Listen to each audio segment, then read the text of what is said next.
ಮುಂಬೈ ಎಂದಿಗೂ ನಿದ್ರಿಸದ ಕನಸುಗಳ ನಗರ. ಈ ಮಹಾನಗರ ಇನ್ನೂ ಕಣ್ಣು ಬಿಡುವ ಮುನ್ನವೇ ಗಾಂಧಿ ಟೋಪಿ, ಬಿಳಿ ಶರ್ಟ್ ಧರಿಸಿದ ಸಾವಿರಾರು ಕೈಗಳು ಸೈಕಲ್ ಹ್ಯಾಂಡಲ್ ಹಿಡಿದು ನಿತ್ಯದ ಕರ್ಮಕ್ಕೆ ಅಣಿಯಾಗುತ್ತವೆ. ಅವರೇ ಮುಂಬೈನ ಜೀವನಾಡಿ, ಅನ್ನದಾತರು, ಜಗತ್ಪ್ರಸಿದ್ಧ ಡಬ್ಬಾವಾಲಾಗಳು. 130 ವರ್ಷಗಳಿಂದ ಮಳೆ ಇರಲಿ, ಬಿಸಿಲಿರಲಿ, ಮುಂಬೈ ಪ್ರವಾಹದಲ್ಲಿ ಮುಳುಗಿರಲಿ, ಇವರ ಸೈಕಲ್ ಚಕ್ರಗಳು ಮಾತ್ರ ನಿಂತಿರಲಿಲ್ಲ. ಆದರೆ 1 ಶತಮಾನಕ್ಕೂ ಹೆಚ್ಚು ಕಾಲ ಮುಂಬೈಯ ಹೊಟ್ಟೆ ತುಂಬಿಸಿದ ಈ ಕೈಗಳು ಇಂದು ತಮ್ಮದೇ ಹೊಟ್ಟೆಪಾಡಿಗಾಗಿ ಪರದಾಡುತ್ತಿವೆ. ಕಾಲಗರ್ಭದಲ್ಲಿ ಡಬ್ಬಾವಾಲಾಗಳ ಸುವರ್ಣ ಯುಗ ನಿಧಾನವಾಗಿ ಕರಗಿ ಹೋಗುತ್ತಿದೆ. ಡಬ್ಬಾವಾಲಾಗಳ ಇತಿಹಾಸ ಇಂದಿನದ್ದಲ್ಲ. 19ನೇ ಶತಮಾನದ ಅಂತ್ಯದಲ್ಲಿ ಹೋಟೆಲ್ ಸಂಸ್ಕೃತಿ ಇಲ್ಲದ ಆ ಕಾಲದಲ್ಲಿ ಕಚೇರಿಗೆ ಹೋಗುವ ಬ್ರಿಟಿಷ್ ಅಧಿಕಾರಿಗಳು ಮತ್ತು ಕಾರ್ಮಿಕರಿಗೆ ಬಿಸಿ ಬಿಸಿ ಮನೆ ಊಟ ತಲುಪಿಸಲು ಶುರುವಾದ ವ್ಯವಸ್ಥೆ ಇದು. ಇವರ ಬಳಿ ಯಾವುದೇ ಸ್ಮಾರ್ಟ್ ಫೋನ್ ಇರಲಿಲ್ಲ, ಗೂಗಲ್ ಮ್ಯಾಪ್ ಇರಲಿಲ್ಲ.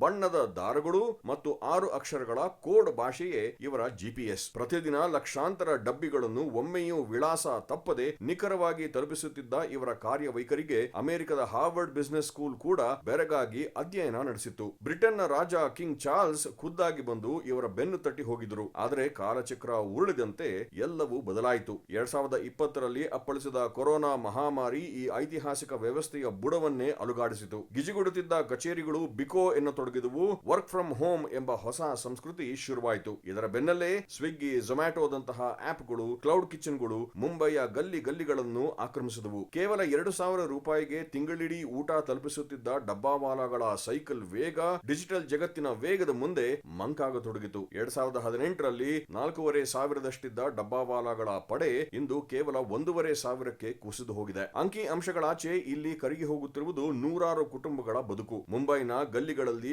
ಬೆವರು ಸುರಿಸಿ ದುಡಿಯುವ ಈ ವೃತ್ತಿಗೆ ಬರಲು ಇಂದಿನ ಯುವ ಪೀಳಿಗೆ ಸಿದ್ಧವಿಲ್ಲ.